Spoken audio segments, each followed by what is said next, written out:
Antes de comenzar esta charla acerca de las estructuras de segunda y tercera generación, usos y aplicaciones, quiero presentarme. Mi nombre es Yulisa Segura. Desde hace 3 años estoy a cargo de la Gerencia General Adjunta de Eduardo Ríos y Asociados. ERA es una empresa fundada por nuestro maestro ingeniero Eduardo Ríos de Hermero, quien tenía la misión y el compromiso de trabajar por el desarrollo vial del Perú. A lo largo de los años, esa misión ha sido transmitida a todos sus colaboradores. ¿Por qué hago hincapié en nuestra misión y compromiso corporativo? Porque lo que bien se aprende nunca se olvida. Es por este compromiso que desde 2017 Eduardo Ríos Revilla y ERA introducen en su portafolio las estructuras de segunda y tercera generación, proponiendo soluciones económicas y eficientes en los principales proyectos y estudios viales. A lo largo de esta charla mostraremos la versatilidad, ventajas y aplicaciones de estas estructuras. Quiero agradecer su interés por nuestro ciclo de conferencias, su comunicación y consulta constante, y por permitirme estar detrás de su pantalla. En estos momentos de cuarentena, ERA sigue operando para los consultores, proyectistas y proyectos que siguen trabajando.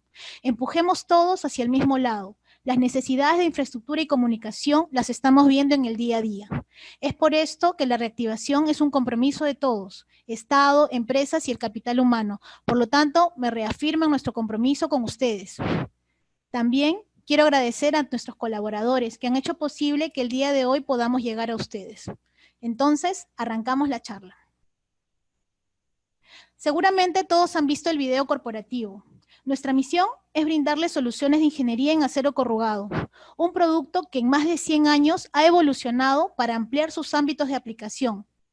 Cuando en 1894 James Watson observó cómo un frasco de vidrio venía con un packaging de cartón corrugado y luego lo replicó en su fábrica de acería para desarrollar simples planchas empleadas para drenaje de carreteras, no imaginó que el alcance de este principio podría convertirse en una de las principales soluciones para el desarrollo vial de las ciudades y de los países. La agenda que tenemos preparada el día de hoy trata de características generales de esas estructuras, cuáles son sus ventajas comparativas, cuáles son las estructuras de segunda y tercera generación, cuáles son las consideraciones para el diseño, instalación y relleno, los criterios para las inspecciones y cuáles son las diversas aplicaciones que ya hemos traído y replicado aquí en el país. Nuestra visión es ser el líder en brindar soluciones de ingeniería con placas de acero corrugado en el Perú. El conocimiento forjado desde hace más de 60 años forma parte del input que ERA brinda para el desarrollo de proyectos.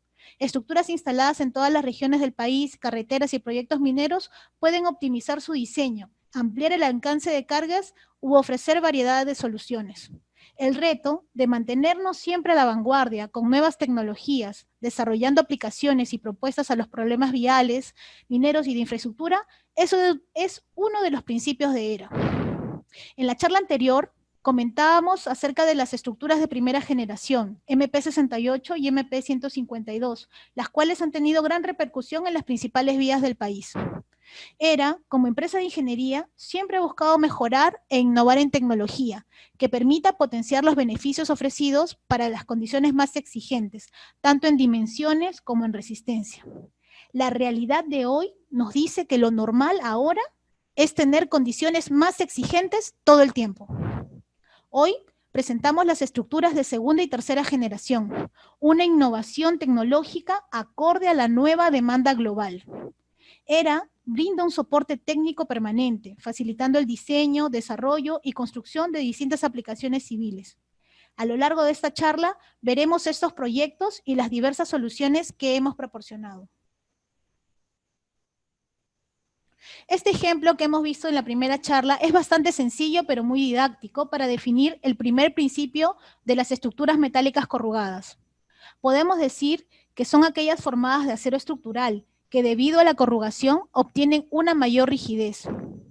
Como pueden ver en la imagen, si comparamos dos naipes, uno liso y otro doblado, simulando la corruga en el sentido longitudinal y apoyados ambos en dos mazos de cartas, veremos que en el naipe liso, con 5 monedas de un sol, inmediatamente se flexa, debido al peso de las monedas. En el segundo caso, el del naipe corrugado, se verá que no se flexa. Incluso si colocamos varios grupos de monedas, el naipe podrá resistirlo tranquilamente. Queda demostrado entonces que la corruga es la que brinda la resistencia a la plancha de acero. En el transcurso de los años se desarrollaron las diversas corrugas para estructuras metálicas. Las que el día de hoy hablaremos son la corruga MP381 y la MP500, una innovación tecnológica empleada en países como Corea del Sur, Canadá y Estados Unidos, y que ha permitido satisfacer sus exigencias en infraestructura vial. Desde 1894, cuando fueron aplicadas las primeras corrugaciones en planchas de acero, hasta su evolución 100 años después, cuando se desarrollan las estructuras de corruga profunda, tanto AASHTO como ASTM las han incluido en sus capítulos de diseño y de instalación.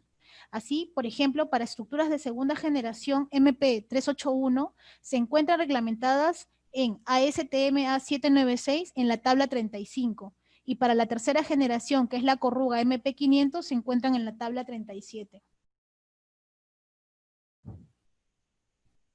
En la parte superior izquierda, resaltamos dentro del cuadrado rojo las corrugas MP381 y MP500 que trataremos en esta charla. Aquí pueden visualizar los tipos de norma que corresponden tanto al diseño, instalación y control de las estructuras. Finalmente, para el diseño de las estructuras metálicas corrugadas, se necesita la norma de diseño AASHTO LRFD, tanto para el diseño como para la construcción. En algunos casos particulares, también podemos apoyarnos en algún software de modelación y análisis de elementos finitos. Lo que en ERA brindamos es poder optimizar esa solución llamada estructura metálica corrugada. Este cuadro nos permite resumir la resistencia de cada corrugación. Cuando se incrementa el peralte de una estructura, se incrementa también su inercia. En función de la geometría de dichas corrugas, se ha logrado determinar que las estructuras de segunda generación cuentan con un módulo plástico entre 30 y 70 veces superior a una alcantarilla MP68. Por su parte, las estructuras de tercera generación tienen entre 50 a 100 veces el módulo plástico, siendo este parámetro uno de los evaluados para la resistencia del material. Es por ello que, como veremos más adelante, el alcance de este tipo de estructuras es superior a las de primera generación. Así, por ejemplo, las estructuras de segunda generación, MP381, pueden alcanzar luces de hasta 22 metros y de 35 metros en las de tercera generación. Se les emplea en diseños como box culvert, falsos túneles, arcos para caminos mineros, intercambios viales o drenaje. El estudio profundo en pro de las mejoras se vio principalmente estimulado por la creación de carreteras, que cada vez requerían mayor capacidad de tráfico, así como también puentes de mayor resistencia a cargas excepcionales. La elección de una geometría se encuentra ligada a la realidad del terreno y a las solicitaciones de carga. Con las distintas variables de carga viva, de carga muerta y las de uso, se lograron desarrollar diversas geometrías. En este esquema pueden ver, por ejemplo, que estructuras MP381 pueden adoptar las formas circulares, arcos, hasta los 20 metros de luz, y las box culvert, que son las más pequeñitas de color azul. Mientras que para estructuras MP500 se permiten arcos que cubren hasta los 40 metros de luz.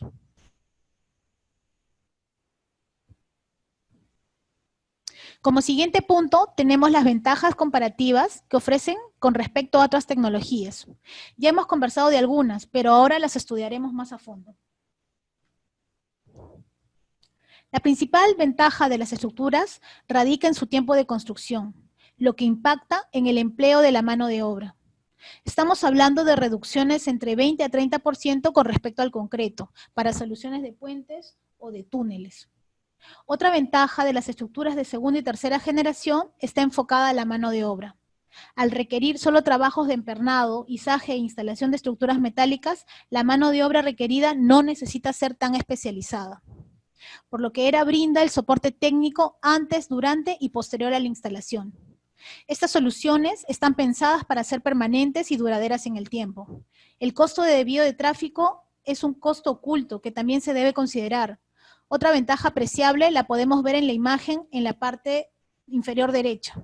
Notamos que es una estructura que cubre aproximadamente 30 metros de luz, y vemos además que los trabajos de izaje y de armado se están ejecutando para la instalación de la estructura metálica corrugada, pero el tráfico no se ha detenido, no se ha interrumpido y siguen transitando por debajo de la estructura. Ahí se ven a los vehículos circulando. Este es otro ejemplo comparativo entre un método tradicional, una estructura de concreto reforzado tipo falso túnel, y una solución con estructuras de tercera generación de acero corrugado. Mientras vemos que en el método tradicional trabajamos con partidas críticas como concreto, fierro, encofrado, relleno, compactación, para luego el acabado final y la puesta en servicio. Pero en muchas zonas el ancho de vía no da para hacer vías paralelas, debiéndose hacer un desvío completo de punto de salida a punto de llegada y paralizar completamente la circulación de la carretera. En la solución con estructuras metálicas de segunda y tercera generación, no se requiere hacer un desvío de tráfico, no se generan vías paralelas. Este ahorro de tiempo y costo contribuyen a que los presupuestos y la inversión se reduzcan con estas soluciones modernas hasta un 60%. Esto es una ventaja, sobre todo cuando lo que se necesita son soluciones rápidas y definitivas. Dentro de las verificaciones que realizamos, ERA se asegura que la estructura propuesta al cliente sea la más óptima. En este ejemplo, estamos comparando bajo condiciones similares de carga y de geometría dos estructuras, una de primera generación MP152 y la otra MP381. En el cuadro verde apreciamos el resumen de una serie de estructuras propuestas para una carretera. Debido a las condiciones particulares de cobertura y espesor, vemos que se ha optado por corrugas MP381 y MP500. Vamos a tomar una de estas estructuras, en este caso la marcada en color rojo, que sería el paso vehicular número 3, que tiene una longitud de 30 metros 61 y una cobertura de 4 metros 30. Además, un esviaje de 83 grados y el espesor de la lámina es 5.54 milímetros. A continuación, en el cuadro azul mostramos un resumen del análisis de este pase vehicular número 3 y lo comparamos con una solución de primera generación MP152. Para características similares de luz, flecha y cobertura, se analizan ambos perfiles de corrugación. Mientras que en MP152 el espesor arroja 7 milímetros, para una corruga MP381 vemos que resulta una estructura de 5.5 milímetros, es decir, un ahorro de 15% en acero. Esto, evidentemente, reduce el peso de la estructura y adicionalmente facilita su construcción, pues las estructuras 381 no requieren viga de empuje.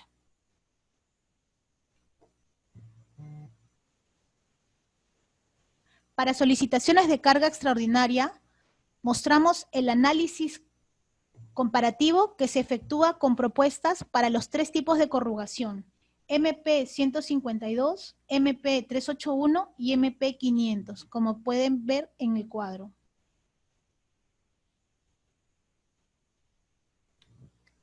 En la lámina apreciamos las tres propuestas para el paso de un camión minero CAT 794AC, que corresponde a una carga de aproximadamente 520 toneladas y con una cobertura de 8 milímetros.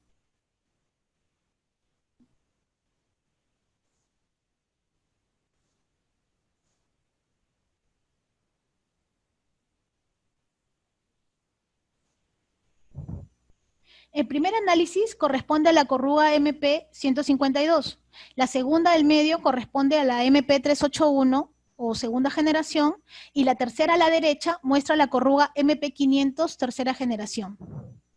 Del análisis estructural, apreciamos que en la corrugación MP152 y resaltado de rojo, para el máximo espesor comercial de 9.65 milímetros, o sea, casi 1 centímetro de espesor de plancha, no satisface las condiciones de carga. Mientras que para la segunda y tercera generación sí cumplen. La verificación del espesor de plancha nos indica que en corruga MP381 resiste con un espesor de 8.1 milímetros. Y en corruga MP500 el resultado es 7.1 milímetros. A lo largo de los años, nuestro equipo de ingeniería y comercial se ha caracterizado por ofrecer soluciones a la medida. Los listados de catálogo no resultan ser eficientes cuando se requiere un análisis especializado o cuando así lo exige el proyecto. Y aquí lo estamos demostrando en este análisis comparativo.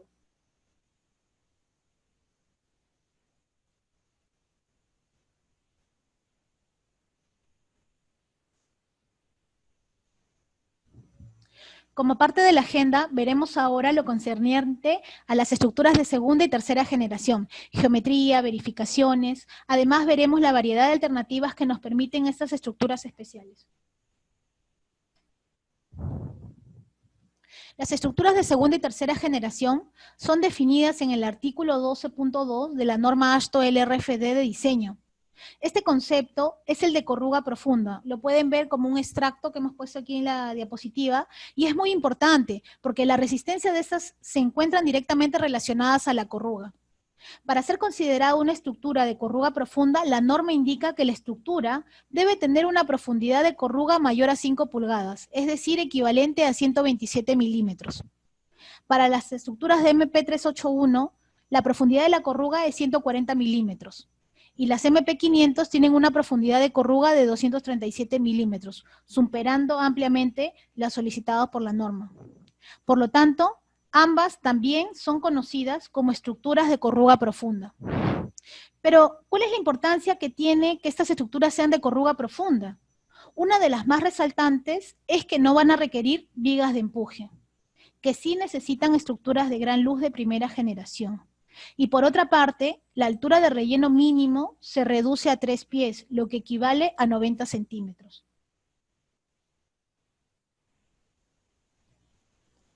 Las estructuras de segunda generación tienen un patrón de empernado especial.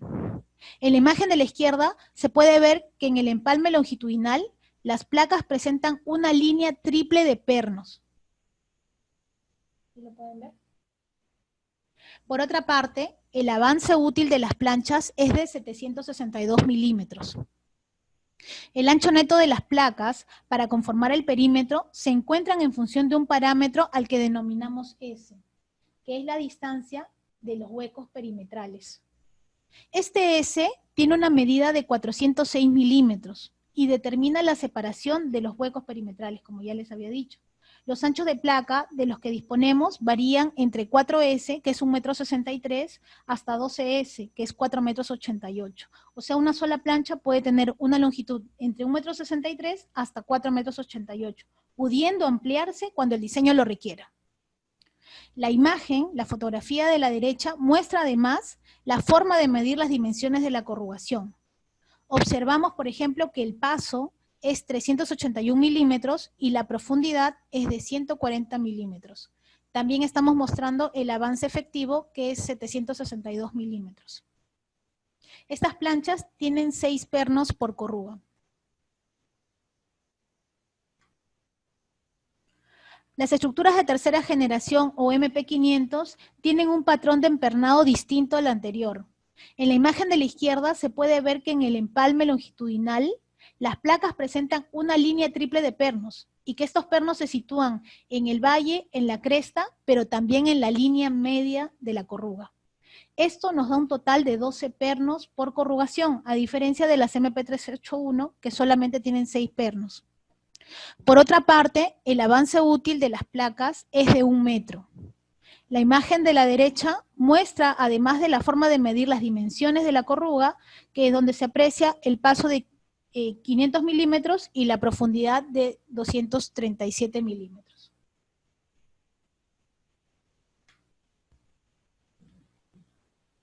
Las estructuras de segunda y tercera generación permiten cambios de dirección, como podemos ver en estas fotografías.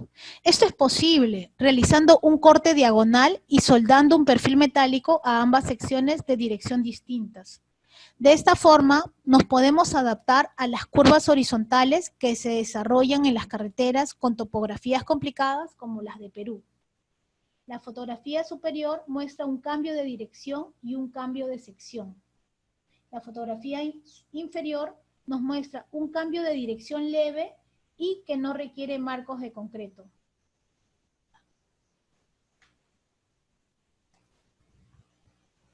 En la construcción de falsos túneles es más frecuentes estos cambios de dirección.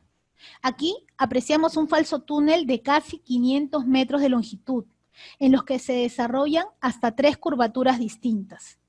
Estos cambios de dirección en planta se desarrollan uniendo los tramos a través de un marco de concreto o diafragma. En la zona intermedia, entre ambos círculos, También se observa una pequeña curvatura, pero no requiere un marco de concreto porque se puede modificar la dirección con unos perfiles de acero, ya que esta curvatura no es tan pronunciada, ¿no?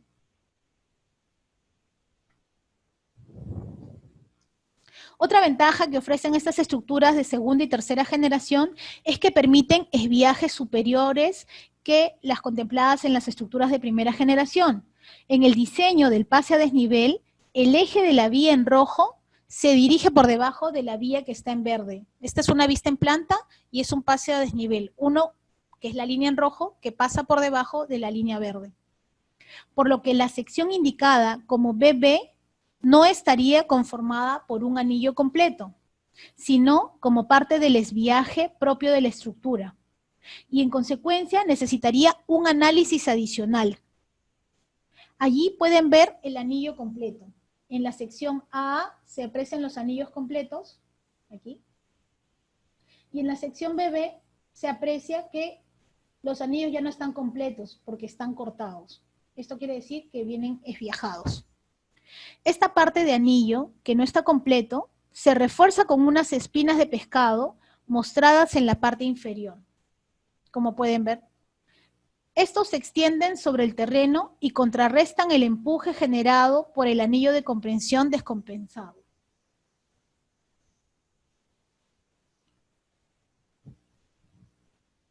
Si bien la última actualización normativa no restringe los esviajes para segunda y tercera generación, tampoco explican el cálculo estructural analítico para estas secciones descompensadas.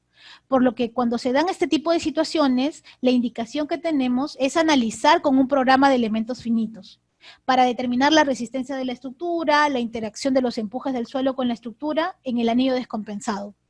Este análisis de elementos finitos se debe enfocar principalmente a dos secciones: a la sección A, que cuenta con un anillo entero, y a la sección BB, que se encuentra con el anillo descompensado, pero con reducida carga viva. La imagen es el modelo en 3D del FEA, del análisis de elementos finitos, donde se analizan ambas secciones. Y ahí pueden ver los resultados de ambas secciones, tanto de la AA como de BB.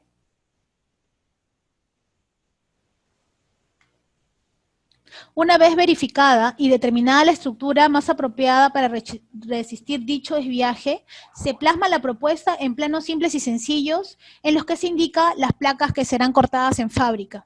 Estos planos también muestran la denominación de las placas que se encuentran en los extremos para su fácil identificación y obviamente son proporcionados también al cliente al momento de la instalación. En esta imagen apreciamos que la estructura presenta un esviaje en el lado izquierdo. La terminación es esviajada del cabezal, mientras que en el lado derecho se muestra un bisel. Por lo tanto, no hay limitaciones que antes habían con este tipo de estructuras, ¿no? Los tipos de terminaciones. Las estructuras de segunda y tercera generación tienen diversas opciones para sus terminaciones, conocidas como cabezales. La tabla muestra 4 ejemplos típicos de cabezal, los cuales pueden ser muros de concreto armado, suelo reforzado y bloques de concreto, biseles completos y semibiseles. Ahí están las imágenes, las formas y algunos ejemplos gráficos de cómo pueden ser estas terminaciones. Los cabezales quedan a juicio del ingeniero consultor, ya que la función es principalmente estética.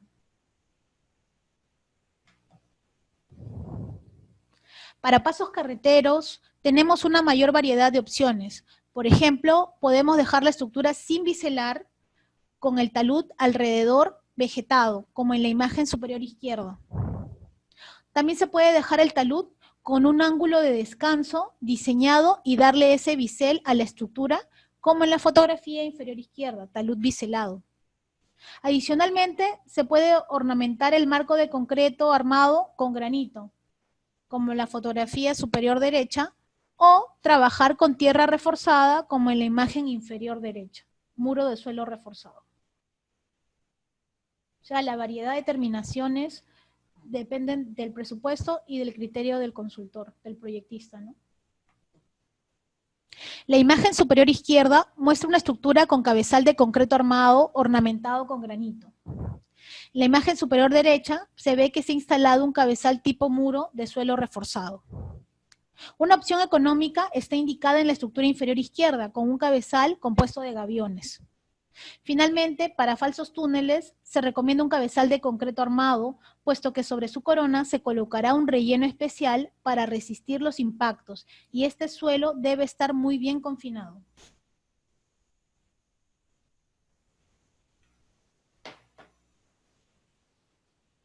Ahora, en este capítulo estudiaremos la parte técnica concerniente al diseño estructural, a la instalación de las estructuras corrugadas y al relleno. En ERA apoyamos en las distintas etapas del proyecto. En esta secuencia de diseño de un proyecto se realizan los siguientes pasos. Primero, selección de la geometría de la estructura, ya sea en MP381 con los arcos, las circunferencias, las box curves, o en MP500 que tenemos el arco. Luego se hace una verificación de las condiciones hidráulicas, la verificación de la capacidad estructural. Se elaboran las especificaciones técnicas básicas del material de relleno y la cama de apoyo. Se realiza un cálculo de reacciones para la cimentación y finalmente se hace una verificación en la terminación de la estructura. Para el procedimiento de instalación se tiene que ceñir a los lineamientos de AASHTO LRFD, la sección 26, AASHTO M145 y la ASTM A807, que tienen que estar concordadas con la norma EG 2013 en la subsección 205 y 502. Esta es la norma del Ministerio de Transportes. Para la elección de la geometría, en primer lugar, se debe elegir la geometría y las dimensiones de la estructura en función de la topografía de la zona, la facilidad de armado, dependiendo si está en un ambiente urbano o rural, y del impacto de los acabados en el sector. Ahí pueden ver el diseño, el armado y los acabados. Luego de la selección de la geometría, debemos recurrir a la normativa referente al diseño. Las principales normas que podemos ver en la parte superior son la norma AASHTO LRFD de Estados Unidos y la canadiense, la Canadian Highway Bridge Design Code de Canadá, y la norma australiana de diseño. En la parte inferior se tienen las normas de apoyo que nos dan las características geométricas de las corrugas, las resistencias de las corrugas recomendadas por la norma STM y algunas sugerencias para el diseño y construcción. Sin embargo, si es que hubiese alguna consulta adicional que no están contempladas dentro de estas normas, también recurrimos a normas australianas y de Nueva Zelanda y también en normas de diseño coreanas, que contemplan algunas cosas que no están en este tipo de normas, ¿no? El diagrama de flujo para el diseño de estructuras tipo arco requiere como dato de entrada la altura de relleno, el espesor de material, límite elástico de material y el grado de fijación. Adicionalmente, se deben considerar las condiciones sísmicas y las cargas vivas durante el tiempo de construcción y durante la puesta en servicio. Además, se realizan verificaciones por cada resistencia solicitada por el análisis AASHTO y se chequea el pandeo, dando por terminado el diseño. Aquí podemos visualizar el diagrama de flujo para diseñar arcos.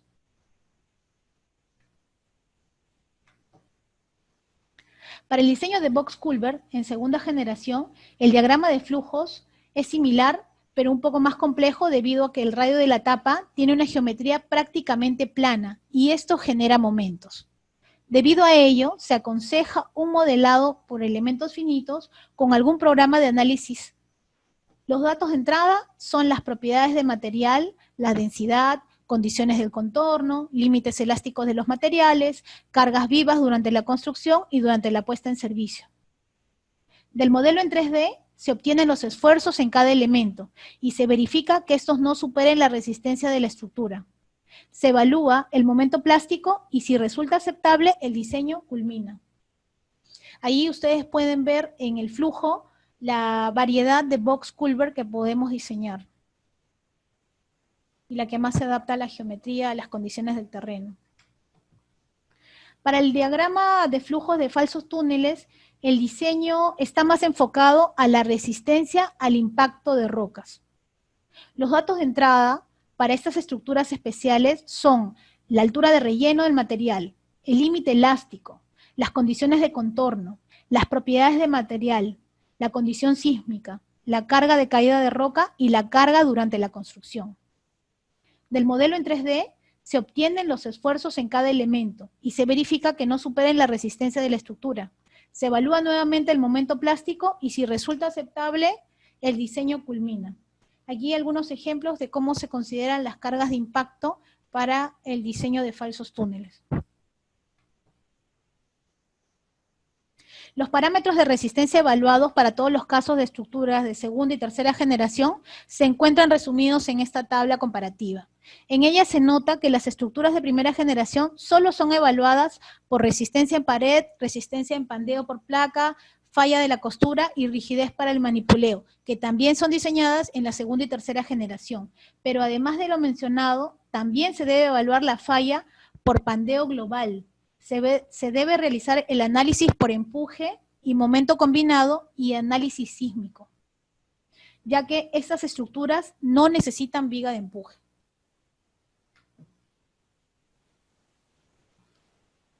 Todo el diseño estructural debe ser plasmado en planos simples, sencillos, comprensibles, tanto para la fabricación como para la instalación en obra. Estos son elaborados por nuestra área de ingeniería, y en estos planos se pueden apreciar detalles del ensamblaje y la disposición de las placas por anillo con la secuencia de armado recomendada. Estos planos también indican las medidas de cada accesorio y cómo han sido empaquetados para el ordenamiento en la obra. Allí pueden ver todas las indicaciones para el armado y las consideraciones para la revisión de cada plancha y cada accesorio. El proceso constructivo es similar que de las estructuras abiertas. Inicia con la instalación de los canales de arranque en los cimientos. Una vez instalados los canales de arranque, se procede a ensamblar las planchas metálicas corrugadas, utilizando pernos, tuercas y maquinaria para izaje. Una vez armada la estructura, se procede con el movimiento de tierras y el relleno. Finalmente, se dan los acabados para la culminación. Es súper sencillo. En algunas obras es necesario hacer izaje de estructuras. Es parte del armado. Durante el izaje se deben estimar el peso que se levantará. En la fotografía que están viendo se aprecia el método de izaje del primer anillo de un túnel de 120 metros de largo que se desarrolló para el proyecto Quellaveco el año pasado. Como saben, el avance de la plancha en corruga MP500 es de 1 metro, o sea que estamos hablando de 120 anillos que se instalaron. Además, estimar el centro de masa del elemento izar y los puntos de izaje. Como parte de apoyo, nuestra área de ingeniería puede brindar algunas sugerencias y cálculos para efectuar adecuadamente esta maniobra. El armado de la estructura se encuentra detallado en los manuales y planos brindados por nuestro equipo técnico, así también como el packing list de los accesorios suministrados por ERA. Dentro del inventario de accesorios tenemos la cantidad y tipos de plancha, los pernos para las planchas, los canales de arranque, los pernos para armar los canales de arranque, los pernos tipo gancho para los cabezales y las tuercas para el armado, ¿no? Y se detalla exactamente cuál es la ubicación, cómo se tienen que armar, cómo se tienen que colocar y cuál es el torque que se debe aplicar. Del mismo modo, debemos atender el proceso de relleno, en el que se realizará bajo lo indicado por las normas nacionales del MTC y las descritas para cada proceso, con un porcentaje de compactación mínimo del 90% del proctor en capas de 15 a 20 centímetros a ambos lados de la estructura y de manera simultánea para evitar deformaciones diferenciales, procurando en todo momento que los equipos pesados no estén en contacto directo con ella. Ahí ustedes pueden ver el proceso de compactación. Esta fotografía también es del proyecto Quellaveco.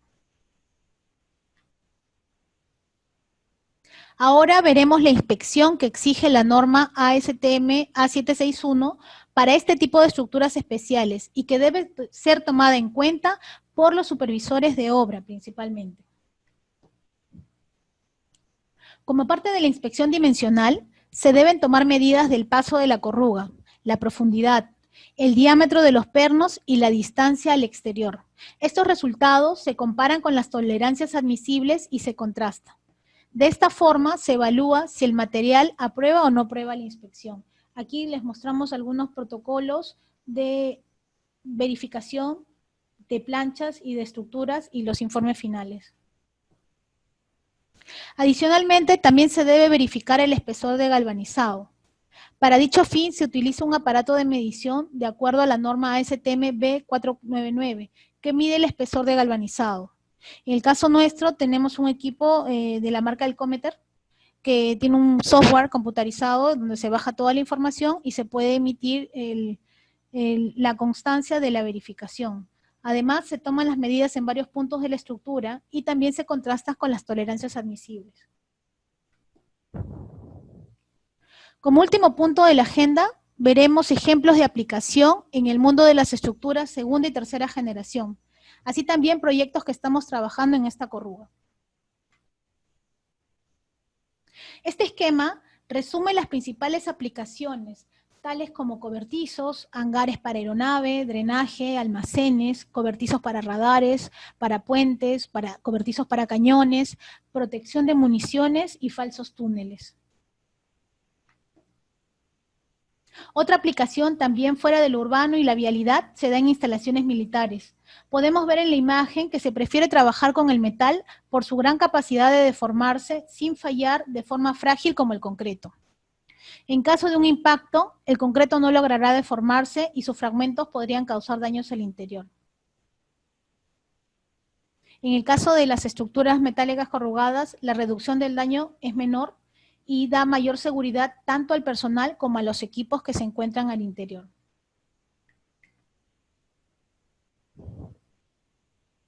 La resistencia de las estructuras de segunda y tercera generación es conocida a nivel mundial. Su empleo inicial fue concebido para el ámbito militar. En la imagen podemos ver una serie de estructuras para proteger diversas instalaciones militares. Por ejemplo, refugios de morteros, refugios de aeronaves, protección de artillería, cubierta para artillería, hangares, protección de contramedidas electrónicas, barreras y protección de radares. Ahí ustedes pueden ver el modelado 3D del impacto sobre las estructuras de segunda y tercera generación. El ecotúnel, el tránsito de vida silvestre. Este es un ejemplo de un paso para peatones, en los que se atraviesa vías a desnivel y arquitectónicamente quedan muy estéticas. Esta no podría ser una fotografía de la carretera central, una vía de penetración en la sierra del país.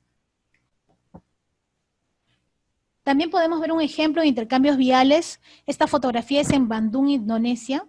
Yo les voy a mostrar un video al final de esta charla donde ustedes van a apreciar cómo se instaló este pase vehicular. La imagen superior de la izquierda muestra la estructura durante su proceso de armado y de instalación. Ahí está la estructura central y las dos estructuras gemelas a ambos lados.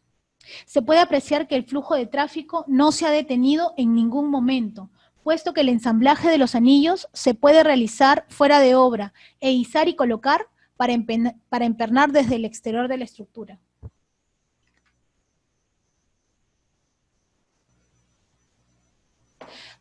En minería, las estructuras de segunda y tercera generación también tienen gran aplicación en minería. En el país hemos logrado instalar 3 estructuras de segunda y tercera generación y tenemos proyectadas muchas otras.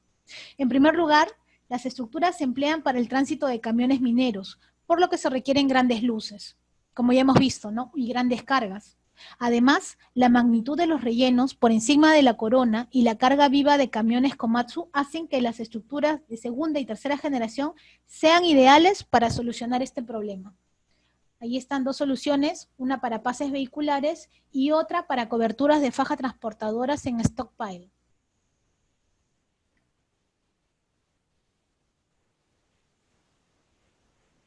Las estructuras box culvert se caracterizan por tener una flecha bastante reducida en comparación con su luz, por lo que son ideales para pasos en los que no se dispone de mucha profundidad. Su ensamblaje es bastante sencillo y, como se puede ver en la imagen de la derecha, se pueden armar fuera de la obra e izarse y colocarse en el punto requerido.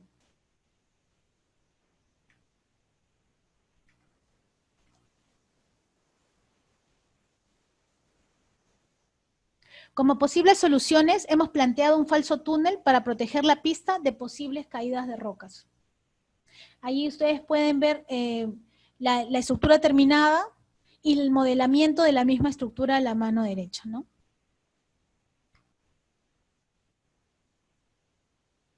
La gran luz de estas estructuras nos permite construir pases por encima de vías congestionadas, como las vías multicarril, sin interrumpir el flujo de tránsito. Igual, dos estructuras gemelas, una en cada sentido de las vías, y luego un ecotúnel con la vegetación por encima de ellas, ¿no?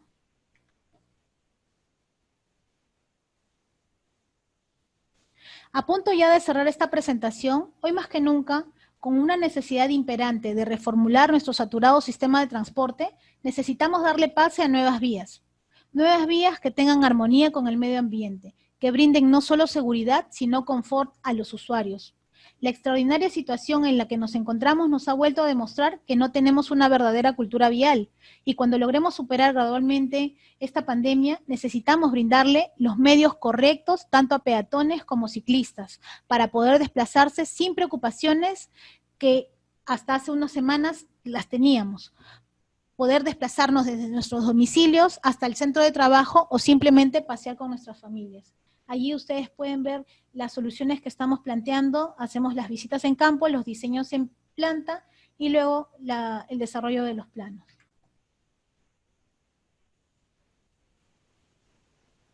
Si preguntan por qué mencionamos los ecopuentes, pues aquí mostramos un ejemplo. Como pueden ver, sí es posible crear un equilibrio ecológico en las ciudades, brindarle áreas verdes que Lima y las principales ciudades del país las necesitan, donde tal vez pensamos que ahora en la actualidad no se podría. Es así como llegamos al punto final de esta presente charla. Quiero recordarles que las siguientes charlas son aplicaciones de Tunneliner para este viernes. El próximo miércoles, galvanizado en caliente, diseño por tiempo de vida. Y la última, y cerrando el ciclo de conferencias, señalización y seguridad vial. Miércoles y viernes a las 3:30 de la tarde. Muchas gracias y ahora vamos a ir con la ronda de preguntas.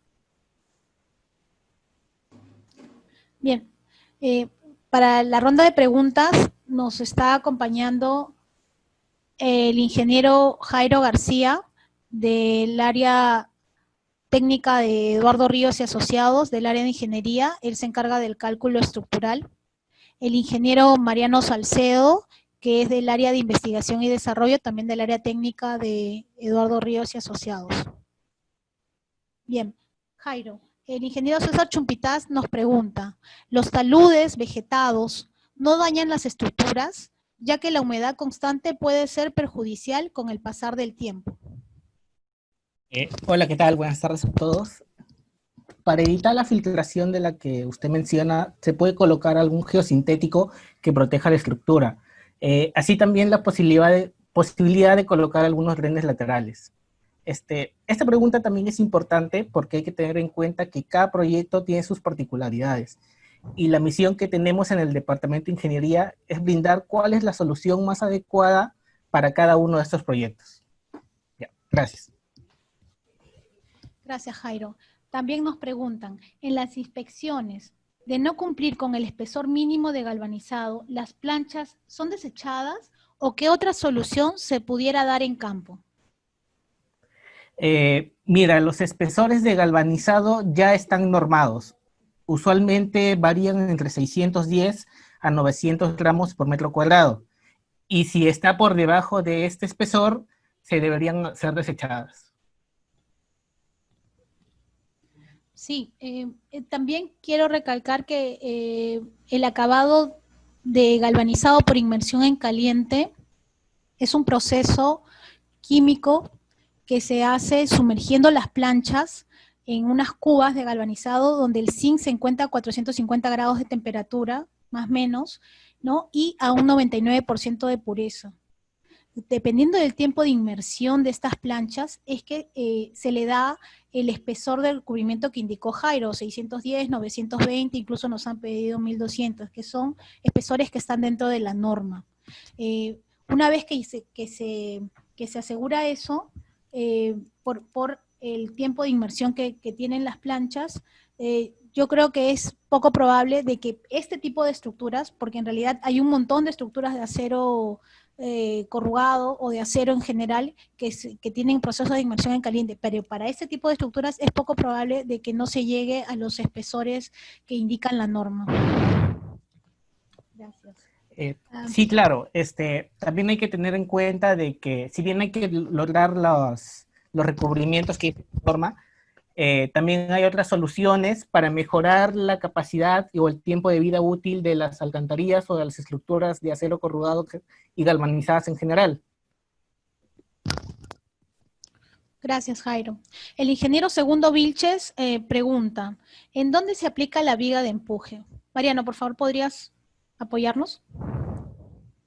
Buenas tardes. Respecto a la viga de empuje, bueno, la viga de empuje es un elemento utilizado en las estructuras de primera generación para brindar rigidez. La corruga 2G y 3G, que es mucho mayor que la corruga de primera generación, brinda mucho mayor rigidez, por lo que no requieren viga de empuje. Un concepto que nos explicó Yulisa hace un momento en las diapositivas, estas corrugas 2G y 3G son las que denominamos corruga profunda. Las corrugas profundas son lo suficientemente rígidas como para no requerir una viga de empuje y además la cobertura de relleno mínima puede ser hasta de 3 pies o 90 centímetros. Muchas gracias, Yulisa. Gracias, Mariano. El ingeniero Roberto Cutipa consulta, ¿se deberá tener en cuenta la capacidad portante del suelo para su instalación? Mariano, por favor. Sí, Yulisa, con respecto a lo que es la cimentación, estamos hablando de que estos son arcos que requieren ir cimentados al suelo. Ahí se debe considerar la capacidad portante del suelo en lo que es el diseño de cimentaciones.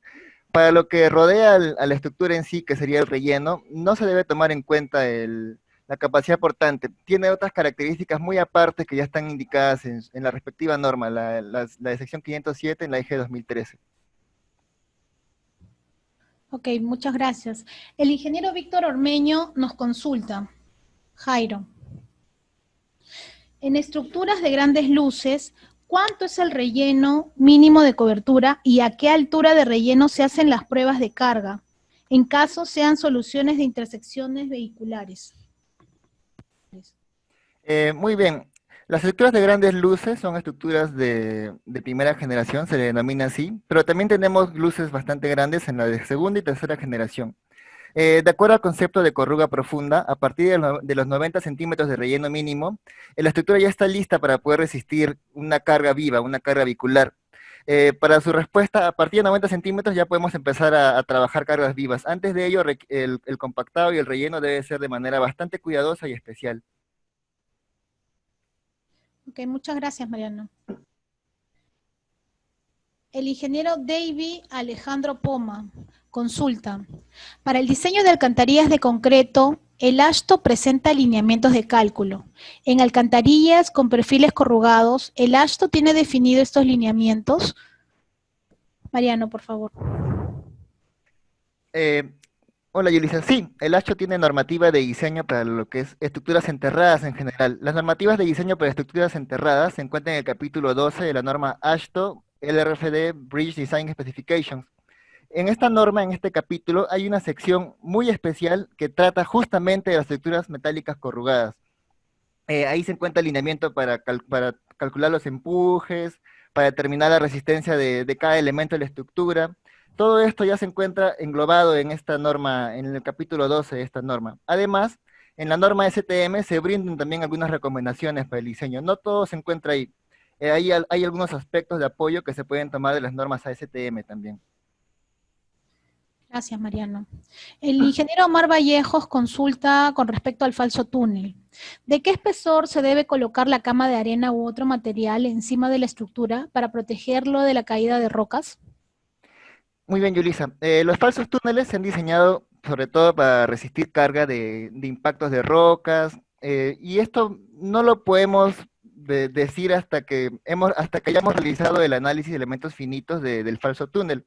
Está en función de muchos parámetros en realidad que has mencionado en el diagrama de flujos, tales como el tamaño de la roca, la geología que va a haber en la zona, la altura de la cual va a caer la roca, la velocidad a la que va a llegar, el clima, está afectado en realidad por muchos parámetros. De acuerdo, Mariano, muchas gracias. El ingeniero Américo Béjar consulta. Para intercambios viales, ¿estas estructuras en costo y tiempo son recomendables con respecto a soluciones tradicionales? Jairo, ¿podrías ampliar esto? Hemos trabajado varios diseños al respecto. Gracias. Mariano, por favor, ¿podrías ampliar esto? Si entendemos por tradicionales a las estructuras de concreto, que son las más comunes que vemos acá en la ciudad, acá en Lima sobre todo, sí, resultan mucho más convenientes. Hemos visto que cuando se realiza una obra de concreto armado, eh, el proceso requiere desviar vías, requiere parar tráfico, lo cual no representa un costo que podamos ver en el proyecto, pero sí representa un costo oculto que se nota en la sociedad, en la gente, en los usuarios que utilizan esta vía. En cambio, las estructuras que hemos presentado hoy no necesita cortar el tráfico. Se pueden armar por fuera e ir colocando, y como hemos visto en las imágenes de Bandung en Indonesia, el tráfico ha continuado normal durante todo el proceso de construcción de esta estructura, por lo que representa en realidad un ahorro de costo, un ahorro de tiempo, y también los usuarios se sienten mucho mejor al utilizarlo. Perfecto, muchas gracias, Mariano. La siguiente pregunta, Ricardo Soto pregunta, ¿el relleno estructural de 15 centímetros es en toda la altura de la estructura o va a variar? Eh, en lo que corresponde a por encima de la corona, la norma AASHTO nos indica que a partir de 90 centímetros, las estructuras 2G y 3G requieren un relleno estructural. Por encima de esta cota, ya se puede emplear un tipo de relleno un poco más sencillo. Ahora, en lo que corresponde a los laterales, a las caras laterales del arco, estamos hablando de un relleno estructural de hasta 8 pies que se debería rellenar. A partir de esos límites, de esos parámetros que hemos ahorita trazado alrededor de la estructura, ya podemos empezar a utilizar un relleno, bueno, simple, ¿no? Que siempre verificando que cumpla las condiciones y las especificaciones técnicas de relleno. Sí, y de hecho lo que se tiene que procurar es que con un adecuado material de relleno y un adecuado nivel de compactación se debe asegurar que se conforme el anillo de compresión del que ya hemos hablado en la primera y en la segunda charla. El principio es el mismo, ¿no? Así es, Yulisa, sí. Gracias. El ingeniero Alejandro Poma pregunta, ah, para el cálculo de estas estructuras en base de perfiles corrugados, ¿existen lineamientos estandarizados para que cualquier especialista en estructuras pueda calcular las dimensiones y emitir planos para la construcción? ¿O cómo deberíamos apoyarnos en el área técnica de ERA? Eh, bueno, nuestra experiencia y nuestro conocimiento ya de más o menos 60 años en lo que es este tipo de estructuras, nos da mucha mayor facilidad para el tratamiento de este tipo de estructuras. Estos lineamientos de diseño se encuentran totalmente estandarizados en la norma EG 2013. Si uno va a la norma EG 2013 en la sección 507, nos referencian las normas ASTM y AASHTO, que son normas internacionales para lo que corresponde el diseño y a la construcción. La norma AASHTO, como ya mencioné anteriormente, tiene una sección completa desarrollando las estructuras enterradas, en su capítulo 2 específicamente. Las normas ASTM brindan apoyo tanto en lo que son las propiedades geométricas, en lo que son las propiedades de resistencia de los pernos, de la resistencia de la placa, y además nos brinda algunas sugerencias en el diseño, nos apoya bastante. Entonces, para el estándar de este tipo de diseños, tenemos la norma AASHTO LRFD Bridge Design Specifications, capítulo 12. Los que están interesados la pueden revisar. Y las normas ASTM, que también nos ayudan, nos dan soporte de información muy valiosa para poder diseñar. Sí, yo también quisiera acotar de que es cierto, cualquier ingeniero especialista en estructuras puede hacer referencia a las normas, puede revisarlas y puede hacer los parámetros de diseño. Sin embargo, ERA como especialista y como conocedor de los parámetros de fabricación, puede proponer los tipos de estructura y la variedad que se han mostrado en los flujogramas de acuerdo a la solución que ustedes requieren, y además proporcionamos una garantía en cuanto a los diseños que se han elaborado. Entonces ahí hay una diferencia sustantiva, porque si bien de la parte técnica, de la parte conceptual sí se puede desarrollar, pero del lado de fabricación y de la responsabilidad del diseño, pues nosotros estamos aquí dando el soporte y la experiencia. Así es, Yulisa. Además también del diseño estructural también se debe considerar el diseño geométrico, ¿no? Elegir la estructura más apropiada, ya sea una box-culver, un arco, para cada una de las soluciones. Nuestra experiencia nos permite realizar este diseño geométrico bastante rápido. Sobre todo porque ya quedó demostrado que para este tipo de productos, cuando las solicitaciones de carga son extraordinarias, el diseño de catálogo ya no sirve. Ya hemos visto de que las siguientes verificaciones estructurales que se tienen que hacer, las MP 152, podrían o no funcionar adecuadamente. Por eso es que saltamos ya a la segunda y tercera generación. Mariano, el ingeniero Fernando Morales consulta, ¿qué ensayos destructivos de calidad se realizan a los materiales, planchas y pernos? Y si estos resultados están reflejados en los certificados de calidad. Así es, Yulisa. Tenemos dos tipos de ensayos en realidad, un ensayo no destructivo y un ensayo destructivo. El ensayo destructivo ya se debe tomar como última instancia. El ensayo no destructivo se basa en la norma ASTM B449, que es un ensayo para medir recubrimientos de forma magnética, en la que utilizamos el helcómetro. De no pasar este ensayo, de encontrarse ligeramente por debajo del indicado, ya pasaríamos a lo que es el ensayo destructivo. ¿En qué consiste el ensayo destructivo? Se lleva a un laboratorio certificado y a la placa se la decapa, se le quita el galvanizado. Previamente se pesa la placa o la muestra con el galvanizado, se quita el galvanizado con unas soluciones ácidas, se pesa la placa sin esta capa y se compara en realidad cuántos gramos de galvanizado tenía. Y en función de esto ya se puede determinar con certeza el espesor, si se cumplía las indicaciones mínimas para lo que es el galvanizado. En eso consiste el ensayo destructivo, pero debe ser la última opción. Sí, también comentarles de que cuando se reciben este tipo de estructuras o se envían a fabricación, lo que se tiene que hacer es entregar un dossier de calidad.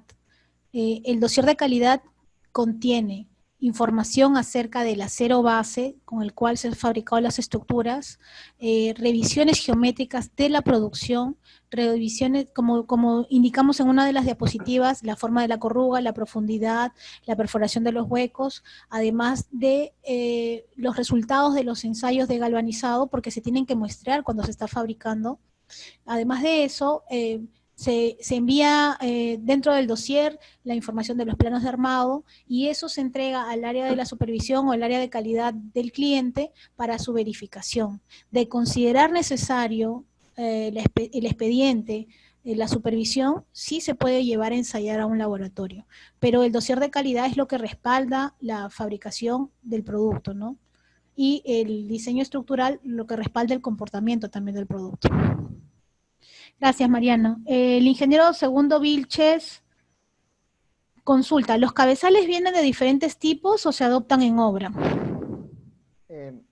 Bueno, el cabezal queda ya a diseño del consultor. Nosotros podemos brindar algunas sugerencias.